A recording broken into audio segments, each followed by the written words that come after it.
Actually, record. Start it recording.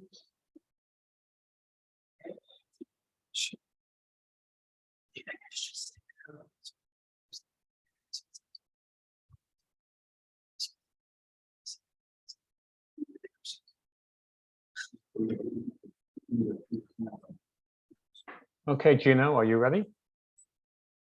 Hold on. Okay, go ahead.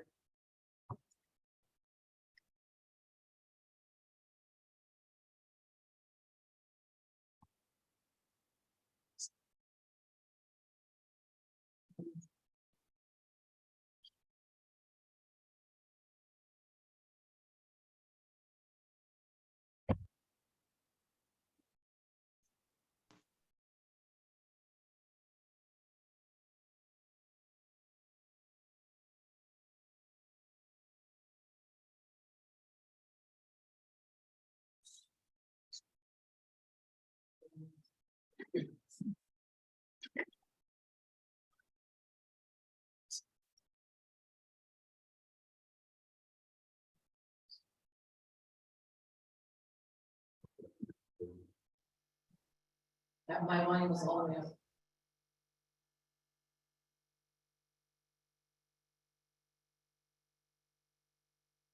Peter? Yes. We can't hear anything from you.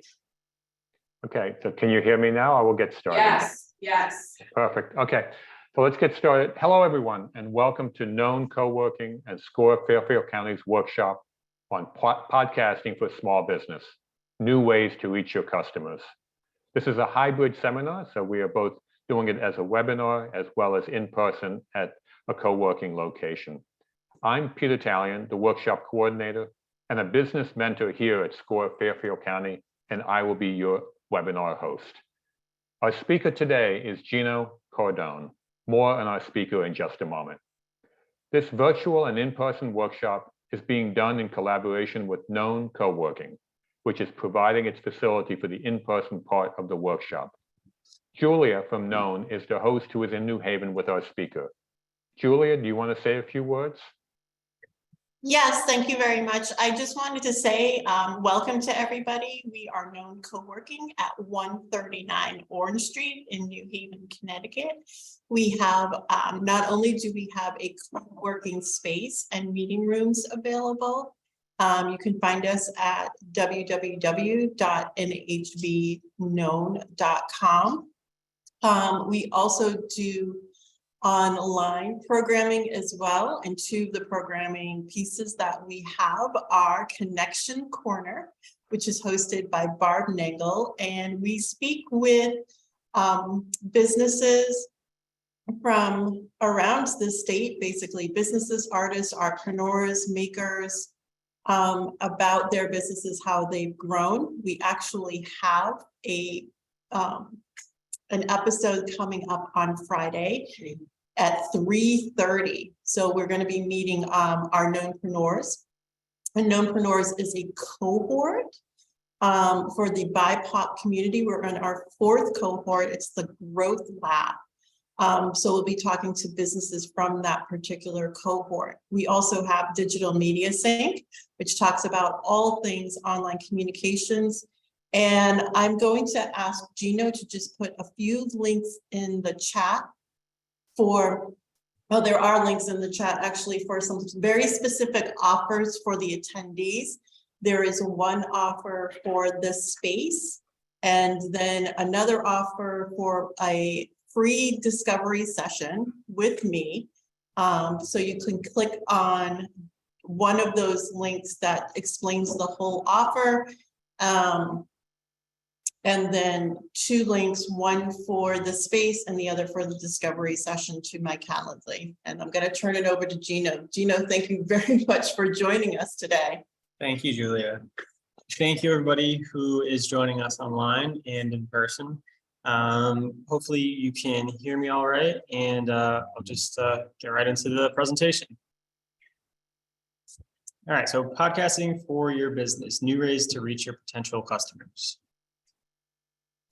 So first, I want to give a little bit about me and how I got into podcasting, and then we'll get into the presentation.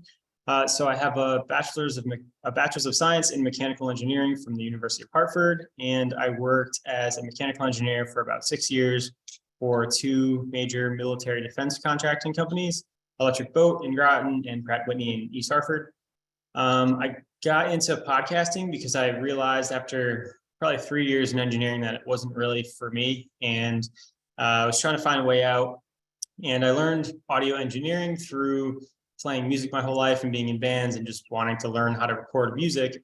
And I also like podcasting because I had a long commute and I was listening to podcasts a lot. So I was listening to this one podcast that had really good content and I wanted to listen to it, but it had like bad audio quality. And then that kind of gave me the idea of, oh, maybe I could use my audio engineering skills to try to help that podcast sound better. So I Googled it to see if people were doing it. There was a few people doing it. And then I just started a website and thought, put everything into that. And I've slowly grown and gotten clients and done a bunch of different things in podcasting. I used to have a studio in Naugatuck, Connecticut, where I recorded people and kind of always doing different things to help podcasters. So I left my corporate job in 2021 to do this full time. And now I help people and businesses launch and grow their podcast. I also have 2 podcasts of my own and a weekly newsletter. So this is just a little bit of an outline of what we're going to talk about today. It's kind of a lot of information, so I wanted to give you like a high level view. We're going to talk about first what a podcast is to catch anybody up in case you don't know, and get everybody on the same level. And then we're going to go through some stats from the previous year of podcasting to give you an idea what the industry looks like. And then we're going to talk about what podcasts do well, why I think they're the best content. Is a podcast right for you? And then the second half of the presentation is going to be how to start your own podcast. So what is a podcast? A podcast is an audio recording that is episodic, meaning it comes out either weekly or bi-weekly or monthly or whatever sort of period you determine. People can listen to podcasts through streaming sites like Spotify or Apple Podcasts. And what makes a podcast unique and different from a radio program is that you can listen to it on your own time. And people can also subscribe to your podcast and they get notified whenever you release a show. Podcasts are also video these days, and it's becoming increasingly popular on YouTube, and even Spotify has an integration where you can watch a podcast like straight from your phone. It'll pull up the video. But at the end of the day, podcasts are content. So these are some stats that came from the podcast trend report that came out at the end of last year. And I thought that this was a pretty interesting figure to kind of give you an idea of how people consume podcasts.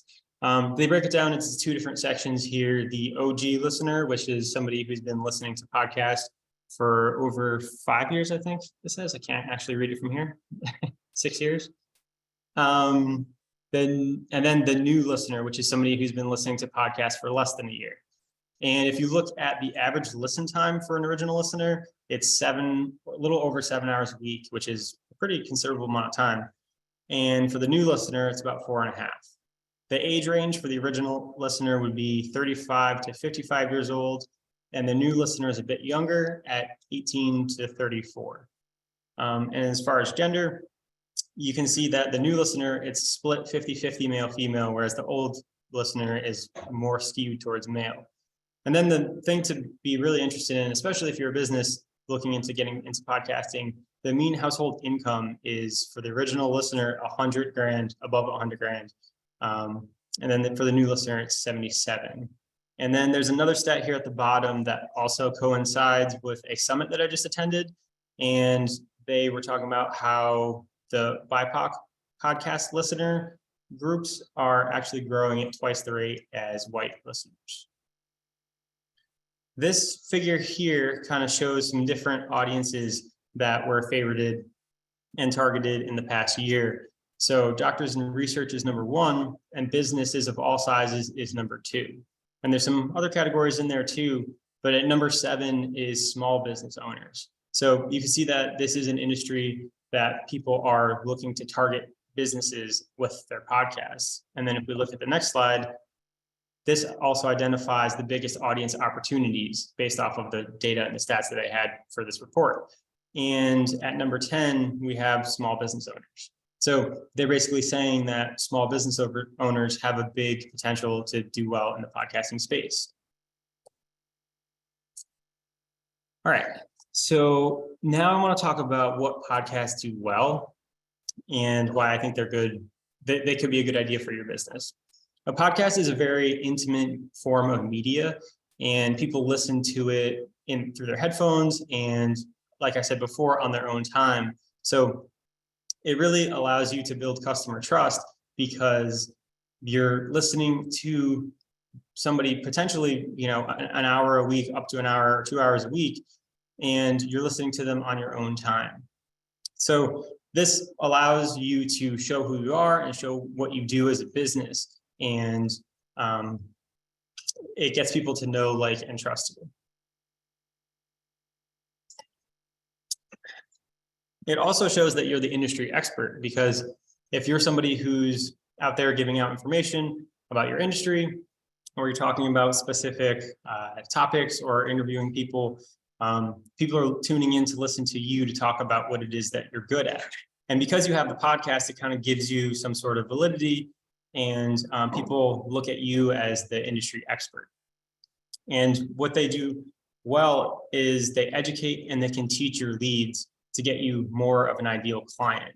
So instead of having tons of conversations that kind of hit on the same topics, if you had a podcast and you recorded, one of those conversations, the next time you get a client with a question, or, they're curious about what you do for your industry, you can even point them to an episode and say, actually, I talked about it over here. Why don't you go listen to that episode and then come back to me if you have any other questions.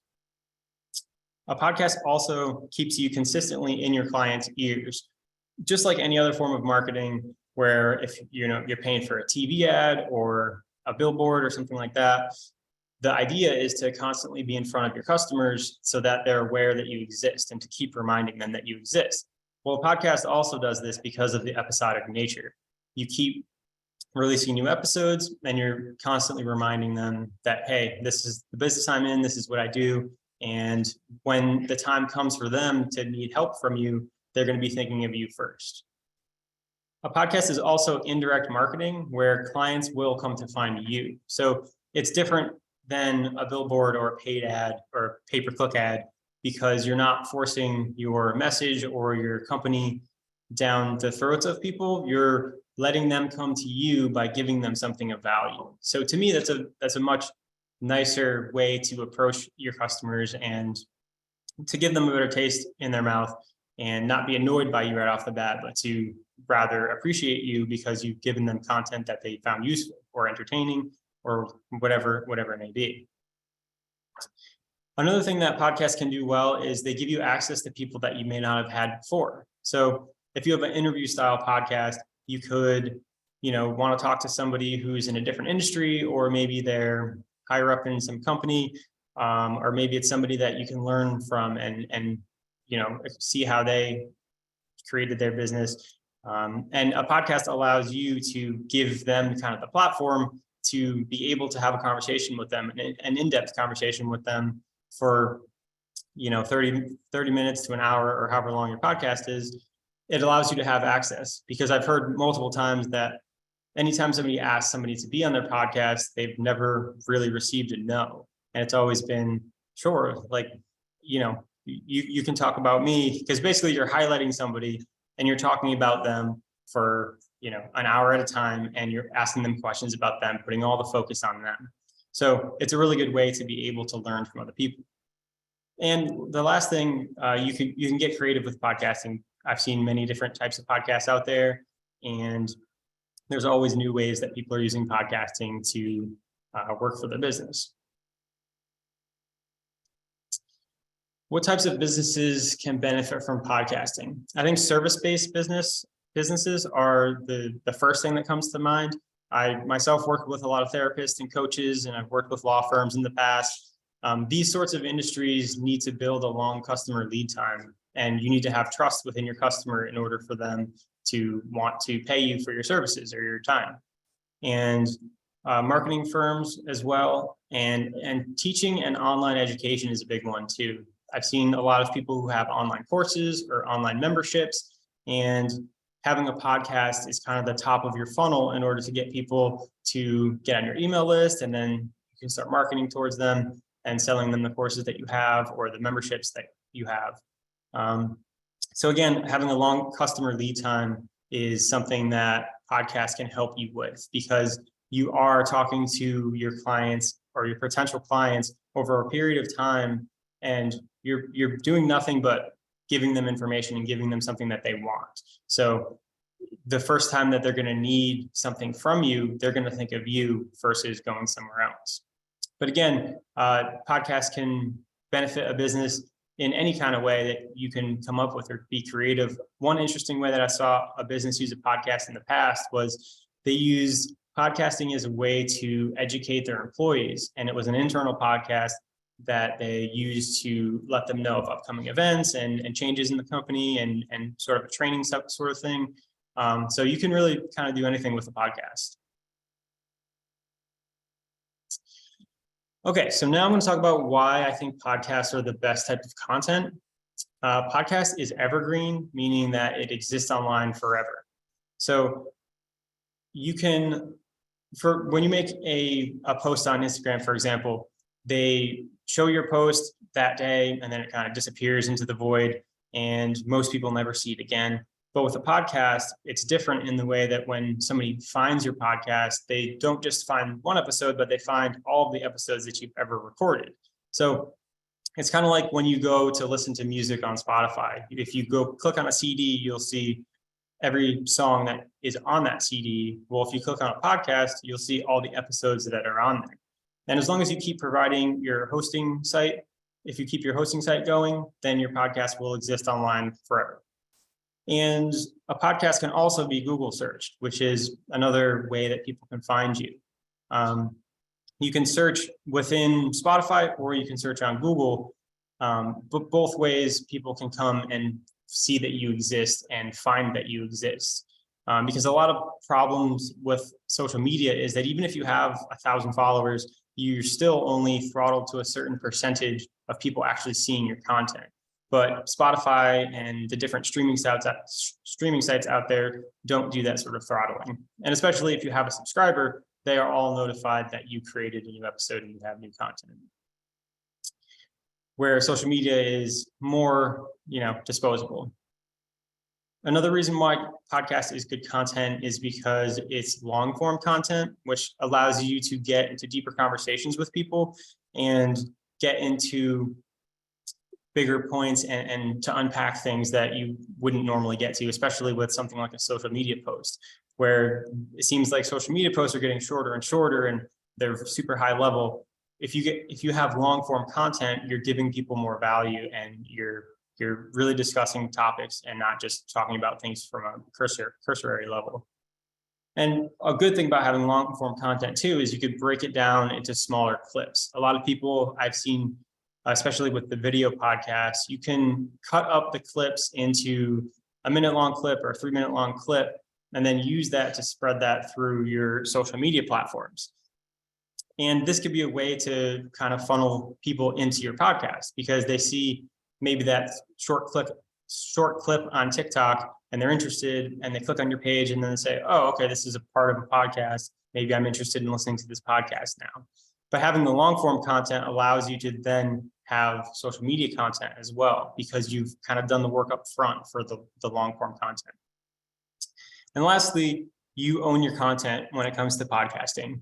On Instagram, when you create posts and you have different reels and that sort of thing, it's not really guaranteed that you'll always be able to have that. If something happened to Instagram or, for example, a site like MySpace, everything that you've had on that site basically just disappears and you don't have it anymore. Whereas a podcast, you have the audio file.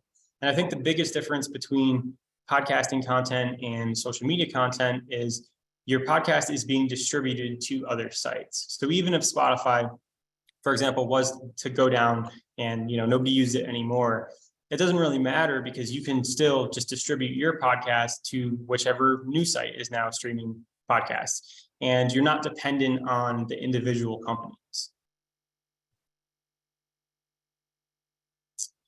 Okay.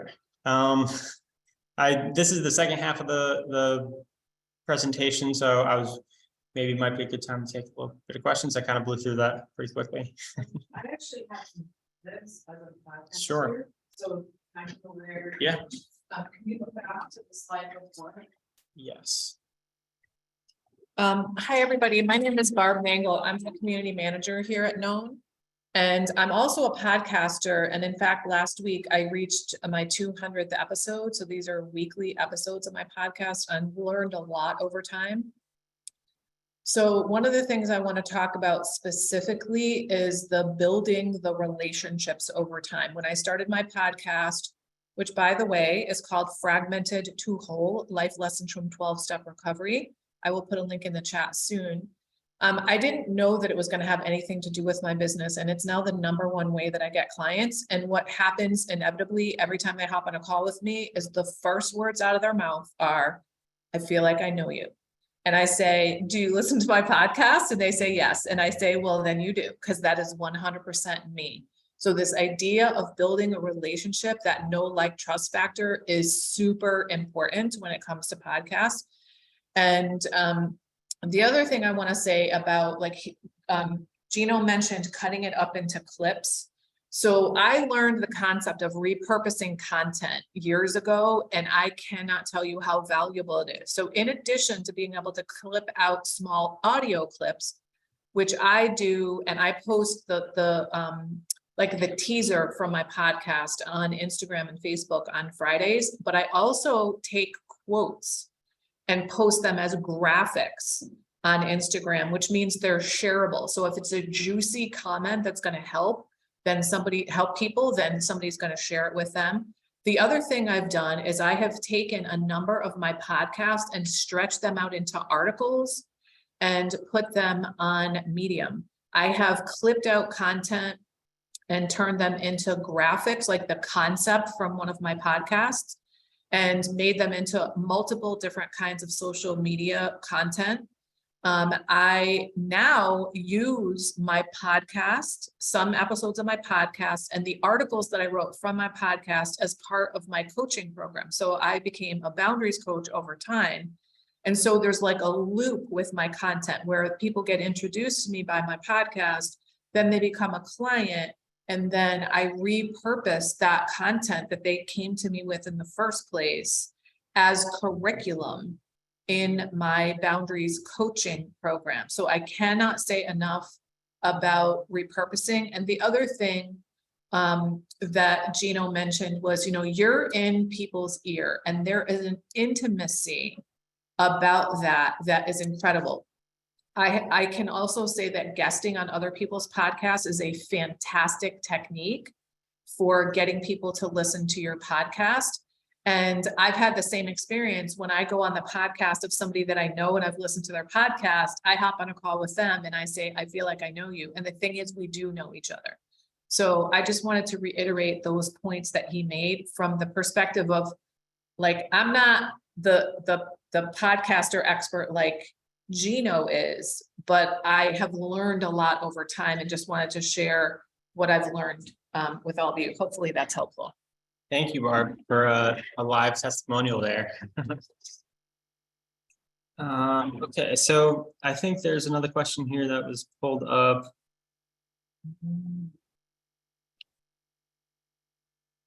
So how is podcasting different than posting an episode on YouTube? So I think the question is, how's podcasting different from YouTube content, or like a video that you put on YouTube? Well, I think the difference would be that's probably more of like a one-time thing where you make one video and then you put it up either on your website or on YouTube. And a podcast is much more reoccurring. So most podcasts out there are weekly or bi-weekly, but like I said, it could be monthly or bi-monthly or quarterly or whatever works for you. But that's kind of the difference. Is a podcast is there's going to be another episode next week. There's going to be an episode the week after that. So hopefully that answers your question. And now we're going to get into the discussion of how to start your own podcast. Oh, should I take the second question here too, Bill? Oh, yeah. You totally could post consistently on YouTube. But if you were to do that, it's pretty much like a podcast. And in that case, I would also recommend that you turn that into an audio podcast. Unless there's something that needs to be 100% visual, in order to kind of understand the topics, meaning that if you were to just listen to the audio version of the YouTube video and it didn't make any sense at all, then maybe you wouldn't want to turn that into a podcast. But like I said, you can turn podcast into a video nowadays, and that's becoming increasingly popular. So like Barb said, with repurposing content, I would have a podcast and also put it on YouTube. Got some more questions here. I guess I'll just take them live here.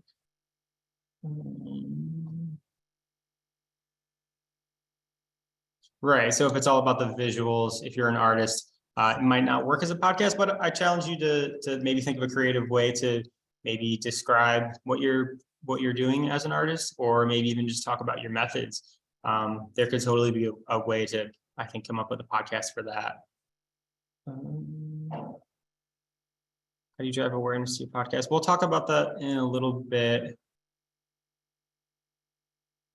Okay, so let's continue to how do we start our own podcast. So I've helped many people and businesses start their own podcast, and I kind of boiled it down to this method that I call the BAG method, which is a lame acronym, but kind of helps you remember it, I guess.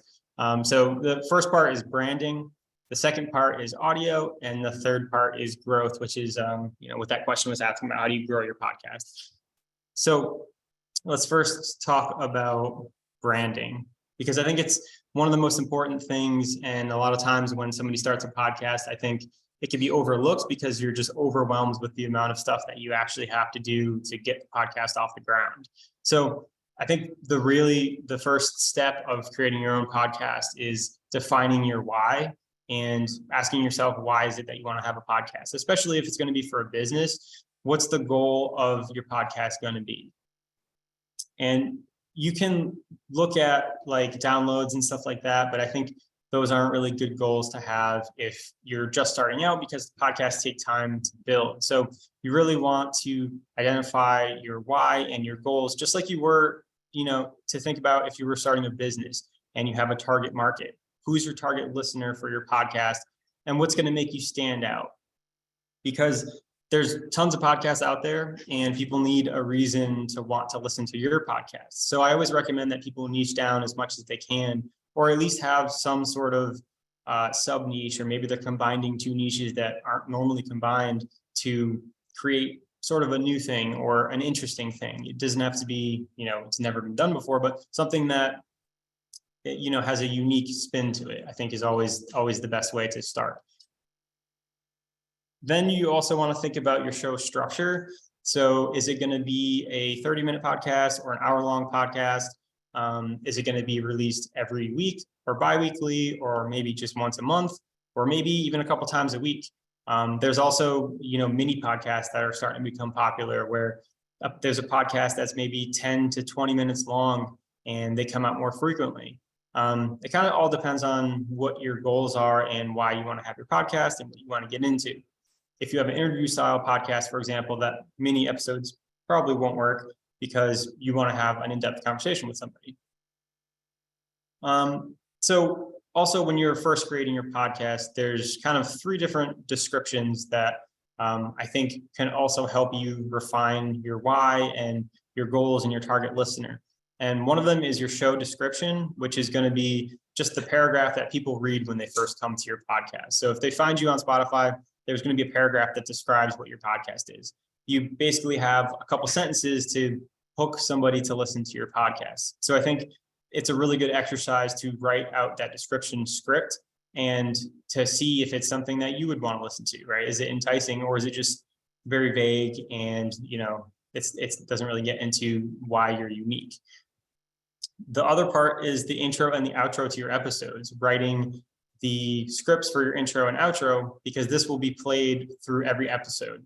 Every episode, you're going to want to put an intro to describe to people what your show is, but do it in a very quick and succinct way to not annoy listeners who maybe are binging your podcast and they're listening to 20 episodes in a row. So I always recommend that the intros like between 15 and 20 seconds, and 20 to 30 seconds is actually really a long time to be having to listen to that every episode. So almost the shorter the better with that. And then if you want to get into having a bit of a longer description, you can have a podcast trailer episode. And this is just like a movie theater trailer where you have maybe a minute or 2 minute long episode that will describe to your audience what the show is going to be about, what sort of topics it'll cover, what you do. And it's basically an expanded version of your show description. So the three of these kind of work together in different formats. So your intro is going to be the shortest, the show description is kind of the medium, and your trailer is going to be the longest. Did you have a question? Yeah, I'm sorry. No, you're good. Go ahead. We have questions. How do you find your target?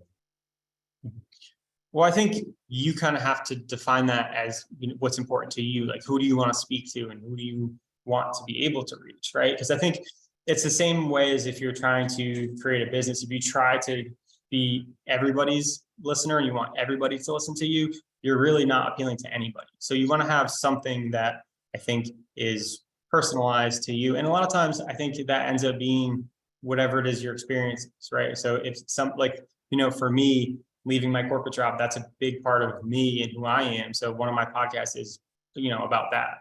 And to kind of lean into your own personality and your own likes and dislikes.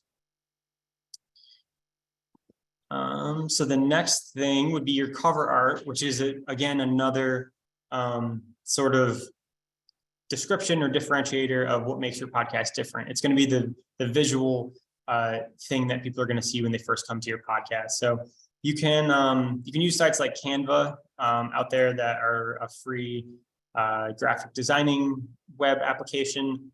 I've used them a lot to make different sorts of graphics and podcast cover art. You can even type in podcast cover art and they'll perfectly size it for you and give you some templates and stuff like that. Or if you have it in the budget, you could, hire a graphic designer to come up with your vision and to make it look the way that you want it to. Something else that you want to think about when you're branding your podcast too is a call to action. And especially if it's for a business, if your goal is to set up, one-on-one consultations with somebody, or maybe put them on email list, you want to have pretty much one call to action in your podcast to tell people to go do this one thing after they're interested. Because if they listen to the whole episode and they're interested and they like you and they want more of what you have to offer, you want to give them a place to get more of that. So again, it kind of depends on your goals and where you want to send people, but I think it's always a good idea to have one call to action, to keep it very simple, put the link in the show notes and make it as easy as possible for people to go to your website or sign up for your email list or whatever your call to action will be. And then lastly, you're going to have to set up hosting and distribution with any new podcast. And hosting is just like website hosting, but it's specific for podcasting. So you'll have to get a podcast specific hosting site out there. Most of them usually run between like $8 a month or to $25 a month. There is a free one, Anchor, out there, but it is limited in capabilities. But on the hosting site, that's the place where you will upload your podcast. You will upload the show description, the trailer, and you'll upload all of your episodes to that as well as your cover art. So what's nice about podcasting is once you set up your distribution, which is the second part of your hosting, you don't really have to worry about it anymore. So with a new podcast, you upload it to your hosting site, and then you need to distribute it to all the different streaming sites out there, like Apple Podcasts and Spotify, and there's probably 10 or 15 of them nowadays. But you want to be able to set up that distribution, so then every time you upload an episode, the podcast will then be sent to each one of those specific applications. A lot of the hosting sites that you pay for will make this distribution a lot easier. And it's essentially like a click of a button. Some of them are a little bit more complicated than that, and you need to create an account. But once you set up your distribution for your second podcast episode, you now just need to go to your hosting site, and you don't have to go to like Spotify or Apple individually. You just upload it to one place, and then it seamlessly automatically distributes it everywhere else using your RSS feed. Okay, next would be the audio piece of things. And this is how do you go about actually recording your podcast? So your recording equipment, at a bare minimum, you need a microphone, a computer, and a way to record on your computer, which is an audio recording program. And then if you're going to be doing remote interviews, like a Zoom type of interview with guests, then you're going to want a remote recording platform as well. For a microphone, there's tons of different microphones out there. If you're trying to keep it as simple as possible, a USB microphone is definitely the best way to simplify things. This is a microphone that you just plug into any normal USB port, and you'll be able to record audio onto your computer. Pretty much any computer nowadays can handle audio recording. You don't really need to have a fancy computer. As long as you got a USB port and some memory, you should be good to go. And then as far as your audio recording program, there's also a lot of different audio recording programs out there. Audacity is a old school sort of program, but it is free. There's lots of programs that take, time to learn, and they're like full-blown audio recording programs, but there's also a simpler option out there for podcasters. There's one microphone, the Rode, I think it's the Rode NT Mini or something. It's like this little square microphone that it actually comes with its own recording software. And I've kind of pointed that microphone to a lot of people because if you don't have any experience in audio recording, you don't really want to, spend time learning this whole new audio program in order to record audio. But with this one microphone, they give you this own kind of software with it, where it's a very simple click record and click stop, and then your files are just there. And you basically have a podcast with no prior knowledge to record, audio.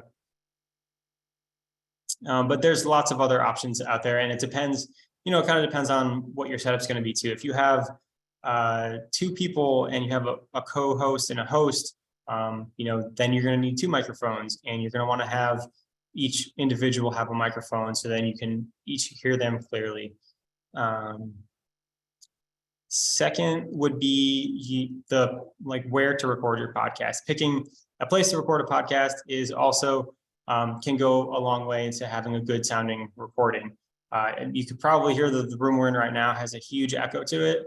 So I definitely wouldn't want to record my podcast in here because echo is kind of like the enemy of podcasting.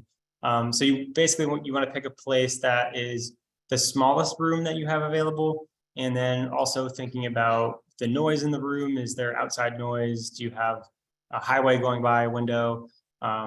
Things like that. You want to make sure that the place you're recording is quiet and you'll be able to, record a decently quiet piece of audio. There's also things that you can do inside rooms to make them better. Like if we had, a big budget and we had money to fix the room that I'm currently in, we would be able to put up audio panels and acoustic panels to help minimize that echo. But some simple things that you can do to fix a room that has echo is to kind of just put things on the walls, things like, hang picture frames and put a bookshelf up. Anything that's in the room will help absorb some of the acoustic that is bouncing around in a room that's not really ideal. And then you want to use your equipment properly. I think these 3 things, if you kind of follow some simple techniques, you can get pretty much a good sounding recording with any gear that you're using, as long as you're using a good microphone technique. And one thing that you can do to try to minimize some of the echo that you have in a room is to just get nice and close to your microphone and make sure that you stay on mic while you're speaking and don't bump into your microphone and those sorts of things to make sure that you have a consistent quality recording. You also want to be able to use something like a pop filter, which is a piece of equipment that you put between your microphone and your mouth. And this will help reduce plosive sounds when you have, a rush of air come out of your mouth. And, certain things like that you can do to affordably have a good sounding recording. You don't need to spend tons of money on gear in order to start recording. And then the last piece of this is, how do you grow your podcast? I think being consistent is definitely the first thing that you want to be able to do. You want to have if you say you're going to release an episode every week, you want to be able to have consistency. And in order to do that, there's certain things you can do. One of them being batch recording, or just recording in advance and having, 3 or 4 episodes in the bank before you go to release your podcast. Because if you record your podcast and then you release it in the same week, and then you try to do that every week, it's eventually going to catch up to you when life happens, and it's not really going to be sustainable. Whereas if you're 2 or 3 weeks in advance, if something happens, you have a little bit of buffer time in order to then release another episode. And I think quality content is definitely going to be the most important piece of a podcast. You can have good audio quality, but if at the end of the day, you're not really talking about anything, or you're not really passionate about what you're speaking about, I think that's really what translates to listeners. People are going to want to connect with your personality and what makes you different. And that's really kind of the biggest piece of being able to grow a podcast is figuring out what your voice is and leaning more into that. You can also set up systems for your podcast. I don't know if anybody's ever read the E-Myth, but if you could set up systems to create your podcast and kind of use that to be able to not, use the annoying pieces of a podcast, like if it's recording or editing or setting up your gear, you can have a system in place to be able to not have to forget anything, or, record a whole episode and then realize you forgot to hit record, or, something like that. There's you definitely want to put time into thinking about how you're doing the work of creating a podcast so that you can replicate it easier the next time and not have to start from scratch. Engaging with your listeners is also a way to grow your podcast, whether it's getting feedback from them and mentioning them on the air, or interacting with them in another way. Could be an email list. Or it could be some sort of giveaway where you get them to sign up and ask for their feedback in order to be a participant. But engaging with your listeners and making them feel like you hear them is a way to grow super fans and to get people to listen to anything that you then create, and they're going to tell their friends about you. And that's also another way to grow a podcast, is through word of mouth. So if you do a good job with your podcast and you get people to really like you, they're going to want to share your podcast. And, it's kind of a more of a grassroots way of growing a podcast. Like we talked about earlier with the breaking up the podcast into different clips that you could put then onto social media and repurposing the content that you've already created. This is a way to help drive traffic to people listening to the full version of your podcast. Another thing you can do that Barb mentioned is create a blog post from your podcast. It depends on what kind of podcast you have, but if it's a solo podcast, for example, and you're already creating a show script or some sort of bullet points to then record your podcast, having that script is basically an outline of a blog post. So after you record your podcast, maybe you go back to the blog post and kind of just fill in the bullet points, and now you have a blog post that coincides with the content that you created for that podcast episode. Another cool thing that you can do for blog posts too is you can put an embed player into a lot of blog posts nowadays, where it's basically a link to the podcast and people can listen to it while they're on the blog post page itself without having to go to Spotify or Apple Podcasts. An email list is also another way to grow your podcast. And especially if you are a business and you're looking to be able to market to the people that listen to your podcast, having their information and their email is a good way to be able to market to them down the road. If you have a digital product or a service or a coaching service, or you're running a special, it's a good way to be able to communicate directly with your listeners. And also, like Barb said, going on other people's podcasts is a great way to grow your own podcast, because you could pick other people who you find are in a similar niche, or maybe they're in a complementary niche, and you can reach out to them and try to be on their podcast. And by being on their podcast, you're now opened up to a whole new group of fans who follow somebody else and trust that person. So when they interview you, they're going to now listen to you and hear what you have to say. And if at the end of it, they like what you're saying, Usually there'll be a spot to plug your own podcast, and that could be a great way to get a whole different group of listeners. And then lastly, I just wanted to go over a little bit of expectations. A podcast is definitely work, and you definitely have to plan time for it. I think sometimes people who end up burning out maybe don't anticipate it being as much work as it is. So to have the expectation that it is going to take some time to do and to put the time aside to be able to do it is definitely going to set you up for success. Being consistent in releasing episodes is, again, a big important thing to be able to grow. If you decide on doing a podcast weekly and then after a month you kind of fall off and you don't really release any more episodes, it's gonna affect your numbers, and it's gonna affect how people listen to your episodes. Because if they expect an episode out and you don't have an episode and you haven't mentioned it or anything like that, you're gonna get your listeners to fall off and to not want to be able to listen to your show anymore.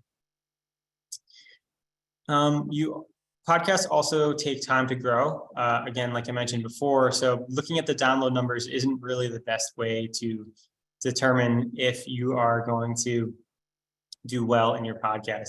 There's a lot of podcasts out there that have very small numbers, but they have a super fans type of following where maybe they only have 1,000 followers, but they're, 50% of them are participating in an online community where there's a monthly subscription model. And, it really depends on what your goals are for your podcast.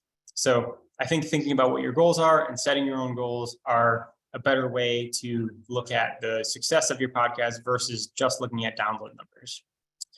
And then you can also outsource lots of pieces of your podcast, things like post-production and editing and uploading, breaking down the content clips. That can all be outsourced to somebody who edits podcasts.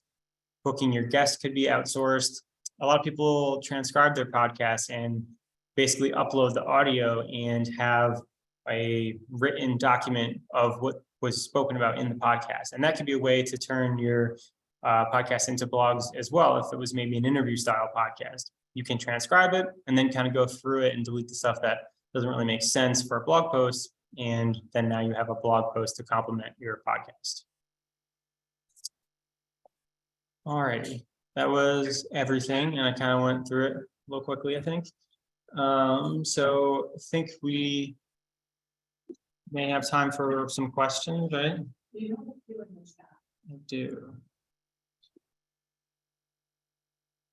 I think I might have answered them. So here's one. If you want to launch on TikTok, should you post past episodes or start fresh? So I'm assuming that you already have a podcast going and you want to start on TikTok. Should you start from fresh or from past episodes? I mean, I would start with whatever content that you have. So if you already have 10 episodes ready to go, maybe, test out how you can turn the podcast into a TikTok piece of content. And then kind of go from there. Because I think if you can repurpose your podcast in any way, it's going to save you time and effort. And, you've already done the work to create the existing amount of episodes. So I think for sure using that and going on TikTok to create content is definitely good. I think for TikTok too, it's probably less important that because from your perspective, you're looking at I have 10 episodes and now episode 11, should I start creating TikTok? But from the TikTok's perspective, they're just looking at whatever the content is. They don't really care that it was from episode 9 or from episode 1. They're just looking at, oh, this is an interesting highlight. I think, the more highlights that you can have is probably the more chances of people finding you.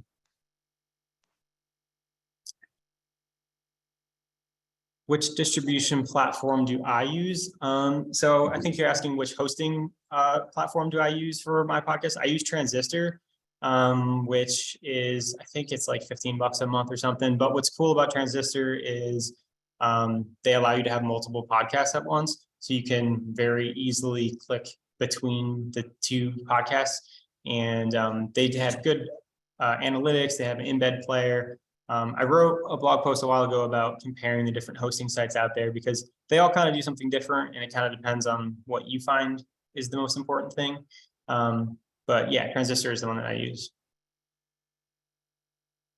How long does it take to edit your podcast? That's a good question.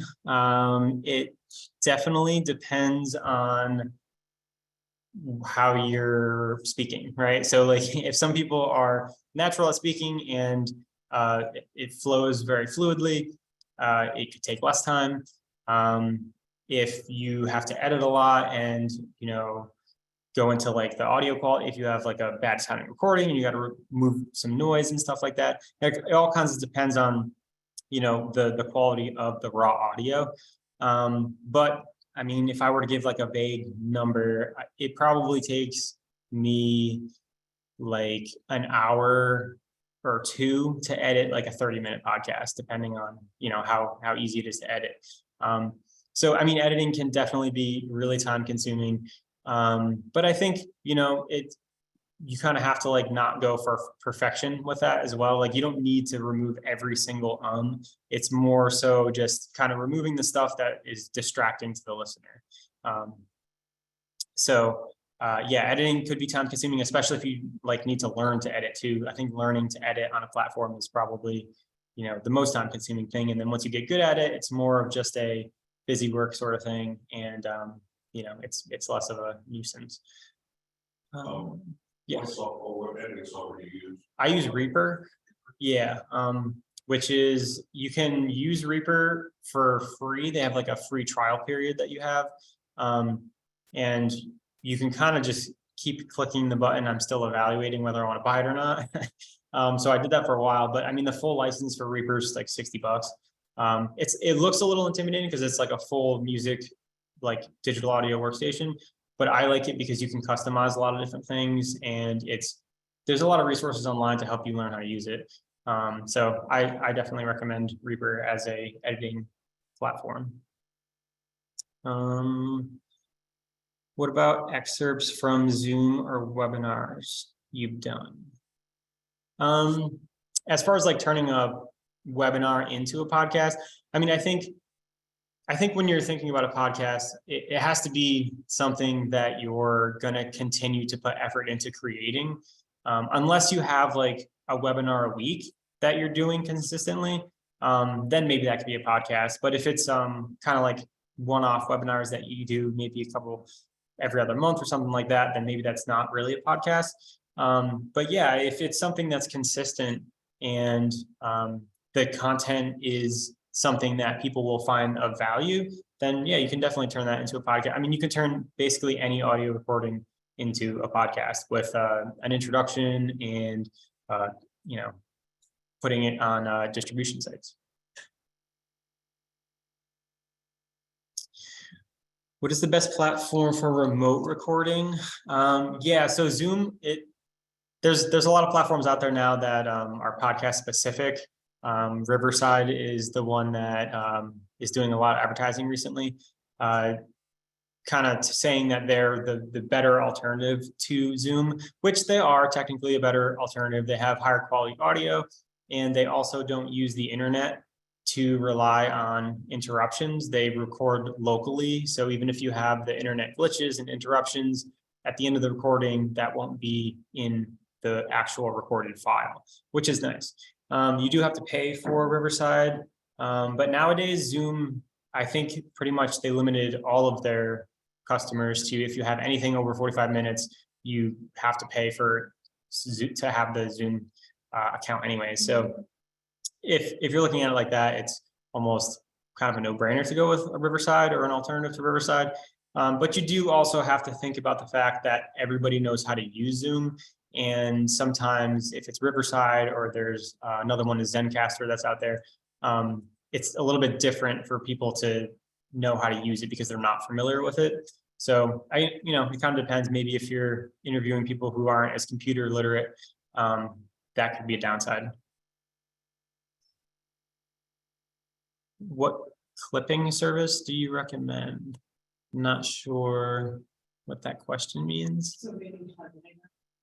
Oh, for like, okay, yeah. I mean, I do them myself when I'm editing.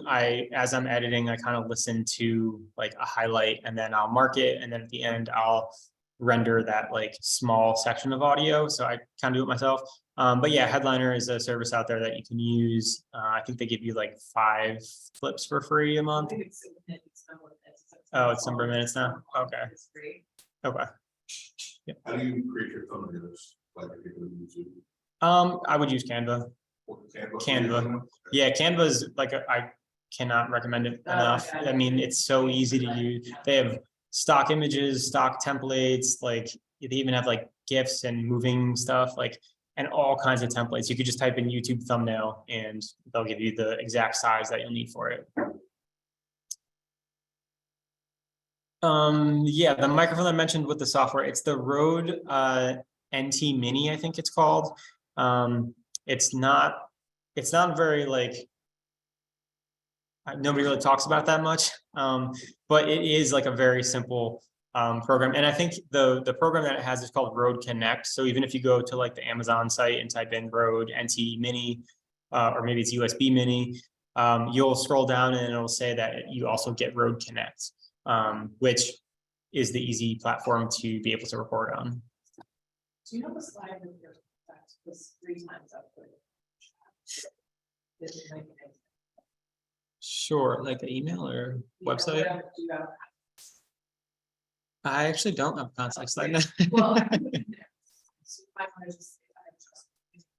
Okay. people have said how they.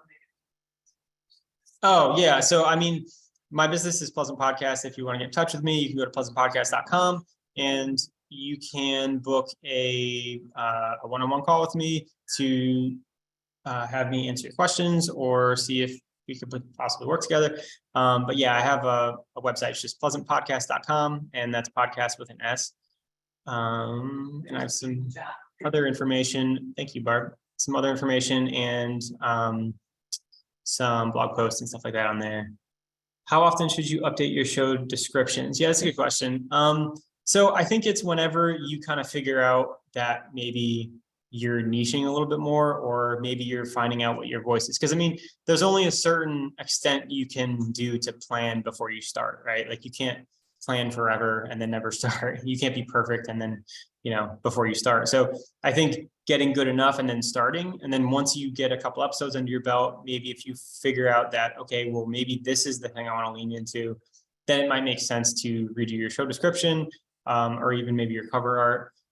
But if you don't feel like it's necessary in order to have people understand what your show is about, then I mean, I probably wouldn't do it unnecessarily.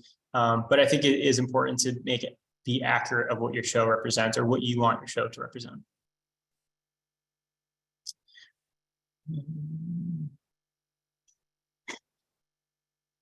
What about Audacity? Yeah, so Audacity is a free audio program out there. People definitely use Audacity to edit. I personally don't like it, but that's my opinion. I think the workflow is kind of cumbersome, and it's just I don't know. It was confusing to me to learn, but if you know how to use it, certainly you can edit a podcast on there. I think that's a big one too, is if you know how to use something, there's really not a reason to use Reaper, for example, because I'm recommending it. If you can edit in Audacity, then by all means edit in Audacity. And there's some links. It looks like somebody linked Transistor in here. I think that's. Oh, is there? No. Oh, whoops. No, I was looking at like the actual Q&A. Right, yeah. Okay, so should I? Do we have? How much time do we have left? It's 4 o'clock. Fine, if I don't know if we have it. Oh, Peter's. Yeah, so ask Peter. What's the question? So we've come to the top of the hour, Gino. So I think we're going to bring this webinar to a close. Okay, yeah, that makes sense. So yeah, well, thank you everybody for tuning in. And yeah, if you have any other questions, you could get in contact with me by my website. Thank you, Peter. Thank you very much, Gino. Thank you, Bob, and the Known Co-working. As a reminder, a recording of this webinar and the materials will be available within a couple of days on the fairfieldcounty.score.org website. Please check the SCORE website for additional information on upcoming webinars and in-person workshops, as well as information on finding a mentor as you grow and expand your business. So on behalf of SCORE, I'd like to thank all of you for attending today's hybrid workshop. And a big thank you to you, Gino. Have a great day, everybody. Thanks. Thank you. Have a good one.